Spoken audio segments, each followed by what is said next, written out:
Hello, welcome. I'm Steve Watson here at Someday Farm with a challenge for your practice. This is not a how-to video. It's not a explication on philosophy. It's not story. It's not here's an application I want to teach.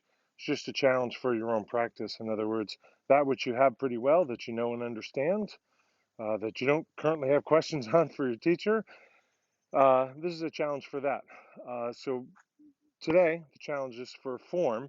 So whatever form you have well, whatever part of the form that you have well, the challenge is to have um, a steady pace of your practice through the form. I'm thinking of Tai Chi Chuan form where we generally don't have a change in the pace.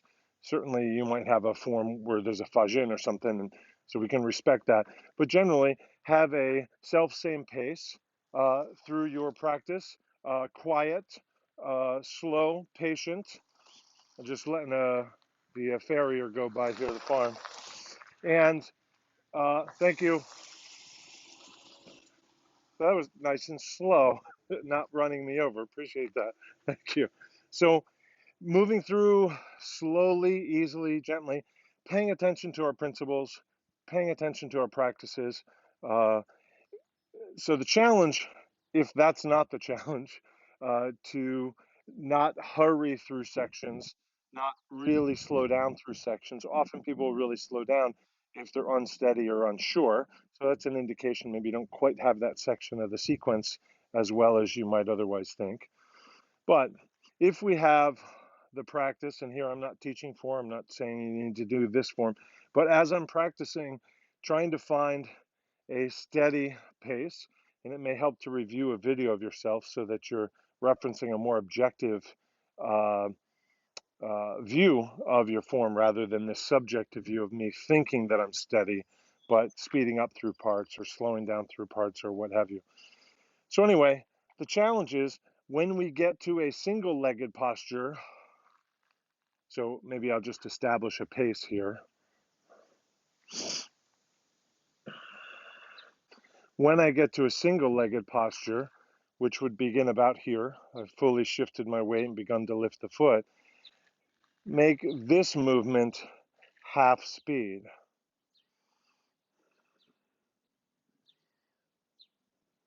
And this movement continues until the foot is replaced and we can begin to shift weight. So that's the challenge. Self-same homogeneous pace, easy, gentle, quiet, slow, that kind of a stuff that you're going to be doing in your form, we expect generally. And then when we get to a single-legged posture, which certainly might be a kick, purposely slow that down about half speed. We don't need a timer, but just to guesstimate that. I made a couple notes about this, so I want to kind of reference them so I don't not mention what I meant to mention. So when we slow down, so, again, I have maybe a pace like this, which might already seem slow to you, I don't know. And then I'm going to my single-legged posture. I slow that down. It's going to really challenge my settledness, my centeredness, my core, my breathing. And of course, structurally, it's going to challenge the tissues that I put into action holding my balance up. So it's a really nice practice. A lot of people will go into something like that and develop an awful lot of mental or emotional, maybe psychological tension, even though on the outside they still look gentle and their silk is flowing in the breeze, but they're really, whoa, the way you might imagine somebody on a slack line, their heart rate, their breath, their tension, their face, their emotions. So we'd like to make sure that we stay settled, centered when we're on one leg and normally, but also here we're really challenging that. So we're taking that particularly challenging part of any form when you're on one leg. Maybe it's a kick, maybe it's a pivot or step or what have you, um, and really, really testing us to spend more time there. So if it doesn't work that you can go half of your speed when you're on this, I keep doing that leg. When you get to here's, let's say, a pace, and then I slow it down when I come up on one leg. If I can't do it well at that half speed, don't force yourself to do half speed and do it more poorly. built-in tension, holding your breath, hurrying your breath, forgetting your breath, tensing the body, forgetting where your hands go, turning your head the wrong way, whatever the errors might be. I'm looking to do it just as well, but have it be harder for me. Doing it just as well as I might ordinarily do it, but have it be harder for me. If I can't do that and do it in half the duration, maybe half that. So, I'm just doing it a third of the duration, or 3/4 of the duration. I'm just slowing it by a third or a quarter or 20% or something. My guess, my estimate, my suggestion is, if it takes me normally 3 seconds to do a move, make sure that it's taking me about 6 to do the single-legged moves. Maybe that's pushing it and something fails in terms of my quality and I can't really quite get over that. Don't push it from 3 to 6. Try it from 3 to 5 or 3 to 4 seconds, just to give you a number to compare it to. So I'm just checking my notes. So often what happens is when people practice, they have a pace. So let's just establish a pace, have this pace. And then when they get to the single-legged movement, there's a hurrying. So I do that faster than a lot of elements of my form.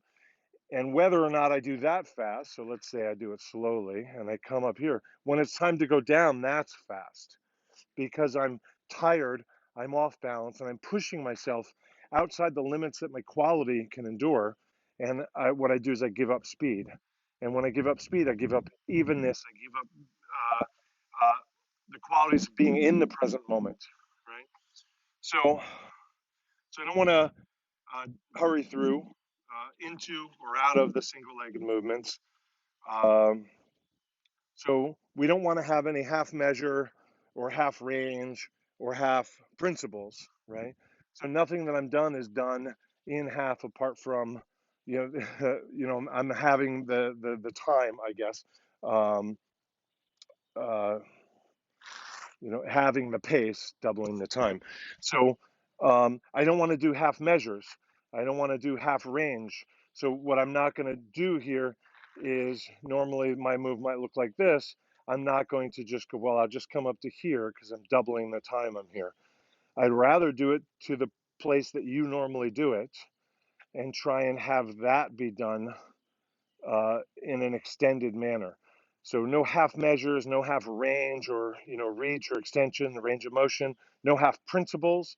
I'm not throwing out a few principles in order to meet this challenge. I'm trying to do everything as well as I ordinarily can, but the single-legged movements I spend more time in than I normally do.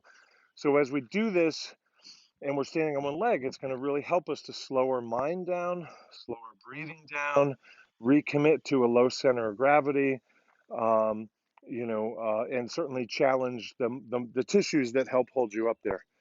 And I think that might be all of my notes to myself. So that's our first Nèijiāquán challenge for you. I'm Steve Watson here at Someday Farm, wishing you good practice. This would be great if I had a thing to say to end the video, but comment, like, subscribe, share, all that kind of stuff. We really appreciate you. Thank you for your time, support, and practice.